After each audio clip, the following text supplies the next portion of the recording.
গভীর রাতে গাজা উপত্যকার যুদ্ধবিধ্বস্ত সড়ক ধরে ছুটে চলছে জরুরি সেবাকর্মীর গাড়িবহর। পেছনে অনুসরণ করে ইসরায়েলি প্রতিরক্ষা বাহিনী আইডিএফের একদল সেনা। সন্দেহ হওয়ায় ঘটনার ভিডিও ধারণ করেন গাড়িতে থাকা রিফাত রেদওয়ান। এর কিছুক্ষণের মধ্যেই তাদের লক্ষ্য করে এলোপাথারি গুলি ছোড়ে ইসরায়েলি সেনারা। এ নিয়ে শনিবার চাঞ্চল্যকর প্রতিবেদন সামনে এনেছে বিবিসি সহ একাধিক গণমাধ্যম। ফুটেজে দেখা যায় ঘটনার দিন রেড ক্রিসেন্টের অ্যাম্বুলেন্স, জাতিসংঘের গাড়ি এবং গাজার সিভিল ডিফেন্সের ট্রাকের বহরের উপর হামলা ঘটে। প্রথমে অস্বীকার করলেও এতদিন পর ভুলবশত হামলা উল্লেখ করে ক্ষমা চেয়েছে আইডিএফ। ইসরায়েলি বাহিনী শুরুতে দাবি করে অন্ধকারে হেডলাইট বা ফ্ল্যাশিং লাইট ছাড়া বহরটির গতিবিধি সন্দেহজনক হওয়ায় গুলি চালায়। বহরে থাকা মানুষেরা নিরস্ত্র ছিলেন, এখন স্বীকার করছে ইসরায়েল।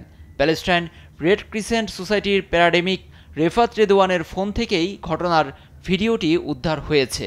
তিনিও ওই সময় হত্যাকাণ্ডের শিকার হন।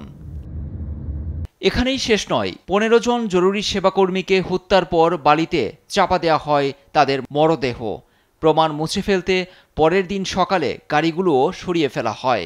এলাকাটি ঝুঁকিপূর্ণ হওয়ায় নিখোঁজদের সন্ধানে সেখানে তদন্তে যেতে পারেনি জাতিসংঘের কর্মীরা। তবে আইডিএফ ঘটনার পুঙ্খানুপুঙ্খ তদন্তের প্রতিশ্রুতি দিয়ে ভবিষ্যতে এমনটা এড়াতে যথাযথ ব্যবস্থা নেয়ার আশ্বাস দিয়েছে। এদিকে ঘটনার নিন্দা জানিয়ে স্বাধীন তদন্তের আহ্বান জানিয়েছে রেড ক্রিসেন্ট সহ একাধিক আন্তর্জাতিক সংস্থা। লুৎফর কবির, নিউজ ডেস্ক, দেশ টিভি।